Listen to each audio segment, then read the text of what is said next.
আসসালামু আলাইকুম ওরহমতুল্লাহি বরকাতু। সম্মানিত মুসলিম তাওহীদ জনতা, সকাল সন্ধ্যা মাত্র 3বার পড়লে আল্লাহ তাআলা জীবনের সকল গুনাহ মাফ করে দেবেন। আল্লাহ তাআলা বৃষ্টির মতো টাকা পয়সা দান করবেন, অভাবীদের অভাব দূর করে দেবেন, চাকরিচ্যুতদের চাকরির ব্যবস্থা করে দেবেন, বেকারত্বের বেকারত্ব দূর করে দেবেন ইনশাআল্লাহ। এবং আল্লাহ তাআলা বালা মুসিবতও দূর করে দেবেন, আল্লাহ তাআলা পেরেশানি দূর করবেন। আল্লাহ তাআলা এমন জায়গা থেকে রিজিকের ব্যবস্থা করে দেবেন যা সে কল্পনাও করতে পারবে না। সুবহানাল্লাহ। আমার প্রতিটা কথার পিছনে দলিল আছে, কোরআন আছে, হাদিস আছে। তাই আপনারা এই কথার উপরে, আমার কথার উপরও বিশ্বাস না করে আমি যে দলিলগুলো বলবো সেই দলিলের উপর বিশ্বাস করুন, আল্লাহর উপর বিশ্বাস করুন। ইনশাআল্লাহ অবশ্যই অবশ্যই ফলাফল পাবেন, কোনো সন্দেহ নেই। বন্ধুগণ, আমরা যে পৃথিবীতে থাকি এই পৃথিবী কিন্তু ক্ষণস্থায়ী। আপনাদেরকে একটি ঘটনা শোনাই। এক ব্যক্তি অপর এক ব্যক্তিকে হত্যা করলো, হত্যা করে তাকে নদীতে ফেলে দিল। নদীতে দীর্ঘদিন থাকার পরে তার শরীর ফুলে গেল, লাশ ফুলে গেল। লোকেরা লাশকে নদী থেকে বের করলো, কিন্তু লোকেরা কেউ তাকে চিনতে পারলো না। পুলিশকে খবর দেওয়া হলো, পুলিশও সে লাশকে চিনতে পারলো না। পুলিশ মসজিদের ইমামকে বলল, আপনি এ লোকটার জানাজার ব্যবস্থা করুন, তার কাফনের ব্যবস্থা করুন, তাকে কবর দিয়ে দিন, দাফন করিয়ে দিন। মসজিদের ইমাম সাহেব এলাকার লোকদেরকে জানালো, আমি তার গোসলের ব্যবস্থা করেছি, আপনারা তার কাফনের ব্যবস্থা করুন। তার কারণ আমার কাছে টাকা নেই, পয়সা নেই, আপনারা নিজেরা কালেকশন করে চান্দা করে তারা কাফনের ব্যবস্থা করুন।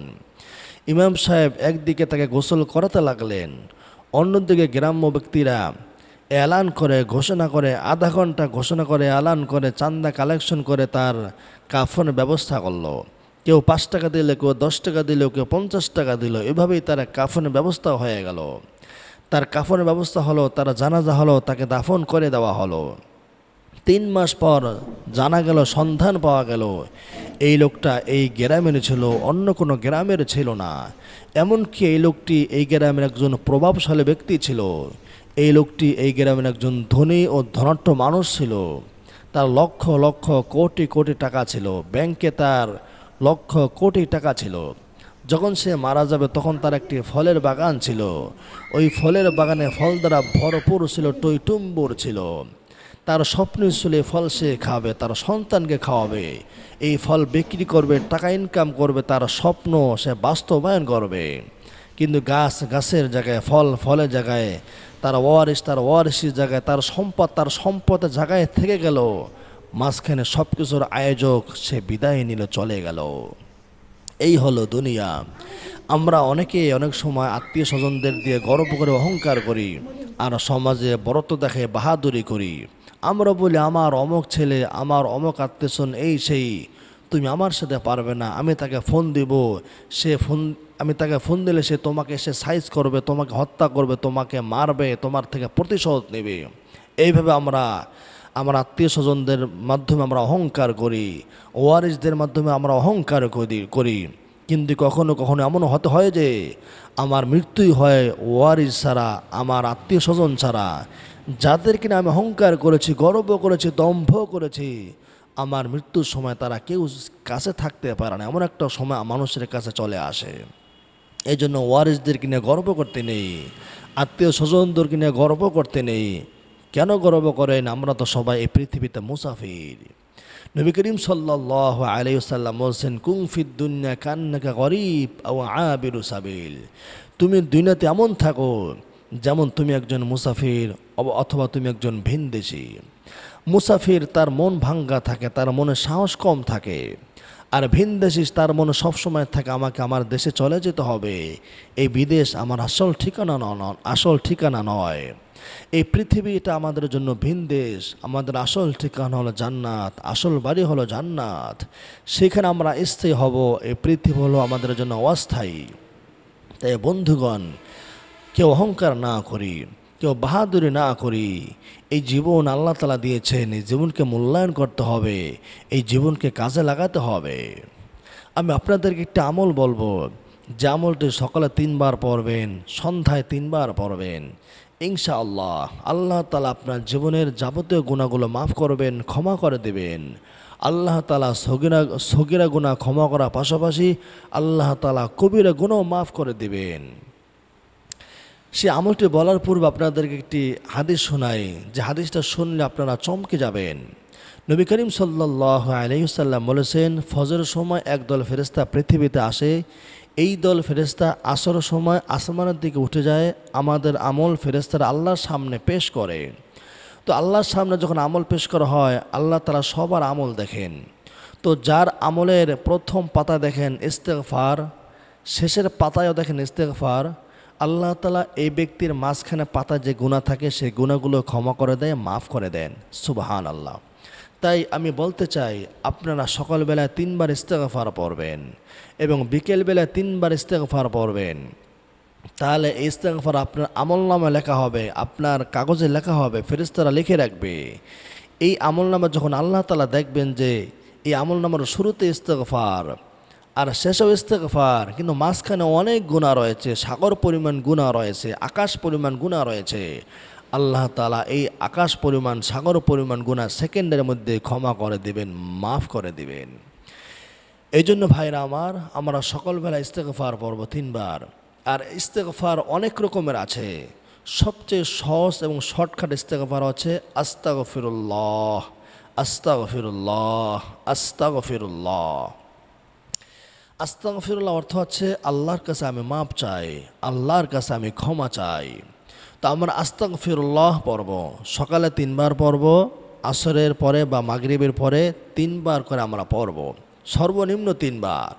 আর ইস্তেগফার পড়ার শুরুতে দুরূদ পড়ে নেবেন সাল্লাল্লাহু আলাইহি ওয়াসাল্লাম। কারণ যে দোয়ার শুরুতে দুরূদ পড়া হয় না, সে দোয়া আল্লাহ পাকের দরবারে গৃহীত হয় না, কবুল হয় না। ইস্তেগফার এটাও একটি দোয়া, তাই আমরা ইস্তেগফার আগে দুরূদ পড়ে নেব, তারপর ইস্তেগফার পড়ব ইনশাআল্লাহ। আর ইস্তেগফার পড়ার সময় শুধু মৌখিকভাবে পড়লেই হবে না, বরং আল্লাহর কাছে আমি অপরাধী, আল্লাহর কাছে আমি অন্যায়কারী, তাই আমি আল্লাহর কাছে মাপ চাইতেছি। একজন অপরাধী তার অপরাধ যেভাবে স্বীকার করে, ওইভাবে আমাকে অপরাধী মনে করে আল্লাহ পাকের কাছে মাপ চাইতে হবে, আমাদের অপরাধ স্বীকার করতে হবে। তাহলেই আশা করা যায় আল্লাহ তাআলা আমাদের গুনাহ ক্ষমা করবেন, মাফ করবেন। যদি শুধুমাত্র মৌখিকভাবে পড়লাম, 3 বার পড়ার জন্য পড়লাম আস্তাগফিরুল্লাহ, আস্তাগফিরুল্লাহ, আস্তাগফিরুল্লাহ, পড়ার জন্য পড়লে কিন্তু মাফ হবে না। যেভাবে পড়লে আল্লাহ খুশি হবে, আমার গুনাহ মাফ হবে, সেইভাবে পড়তে হবে।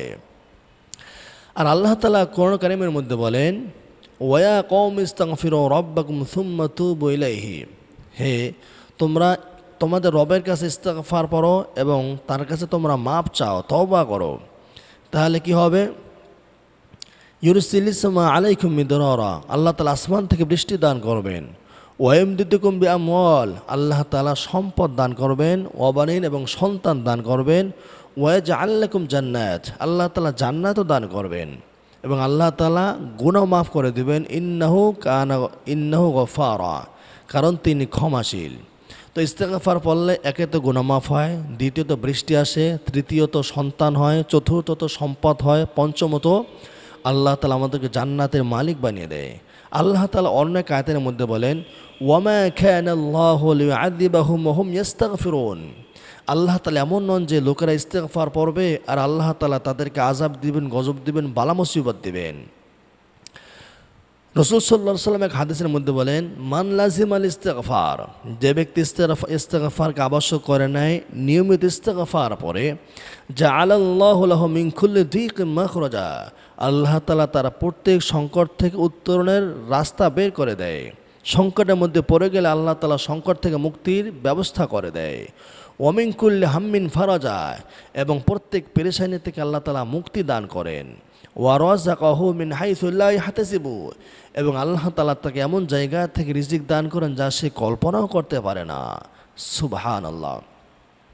আর এক হাদিসের ভিতরে এসেছে, হযরত কাব রাদিয়াল্লাহু তাআলা আনহু একদিন নবী করিম সাল্লাল্লাহু আলাইহি সাল্লামের কাছে এসে বললেন, ইয়া রাসূলুল্লাহ, আমি আমার যত দোয়া পড়ি, দোয়ার 3 ভাগের 1 ভাগ দুরূদ পড়ি, বাকি 2 ভাগ অন্যান্য দোয়া পড়ি, এটা কি আমার জন্য যথেষ্ট? নবী করিম সাল্লাল্লাহু আলাইহি সাল্লাম বললেন, তুমি যদি তোমার দুরূদের পরিমাণ আরও বাড়িয়ে দাও তাহলে সেটা তোমার জন্যই কল্যাণকর হবে। তিনি বললেন, ইয়া রাসূলুল্লাহ, আমার 3 ভাগ আমলের অর্ধেক দুরূদ পড়ব, অর্ধেক দোয়া পড়ব, তাহলে হবে কি? নবীজি বললেন, হবে, তবে যদি আরও বেশি পড়ো তাহলে সেটা তোমার জন্য কল্যাণকর হবে। এক পর্যায়ে তিনি বললেন, ইয়া রাসূলুল্লাহ, আমি আমার 3/3 দুরূদই পড়ব। তখন নবী করিম সাল্লাল্লাহু আলাইহি সাল্লাম বললেন, তাহলে শুনে রাখো, আল্লাহ তাআলা তোমার সকল গুনাহ ক্ষমা করে দিবেন এবং আল্লাহ তাআলা তোমার সকল পেরেশানিও দূর করে দিবেন। সুবহানাল্লাহ। বোঝা যাচ্ছে যে দুরূদ পড়লে আল্লাহ তাআলা আমাদের গুনাহ মাফ করে দেয়, আমাদের গুনাহ ক্ষমা করে দেয়। তো আমরা দুরূদ পড়ব আর সকাল সন্ধ্যা 3 বার আস্তাগফিরুল্লাহ পড়ব।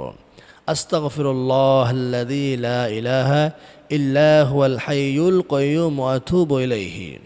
আমরা ইস্তেগফার পড়ার আগে কয়েকবার দুরূদ পড়ব, আপনার যে কয়বার পড়তে মনে চায়। একবারও পড়তে পারেন, 2 বারও পড়তে পারেন, 3 বারও পড়তে পারেন।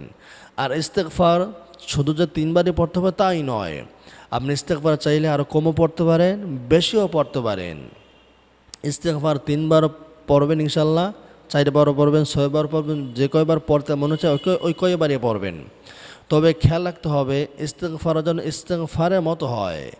ইস্তেগফার শুধু মৌখিকভাবে ইস্তেগফার পড়লে কাজ হবে না।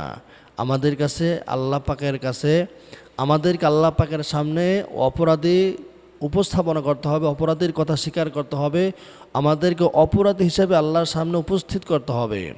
এরপর আল্লাহর কাছে মাপ চাইবেন, ইনশাআল্লাহ আল্লাহ তাআলা আমাদের সকলকে মাফ করে দিবেন, ক্ষমা করে দিবেন।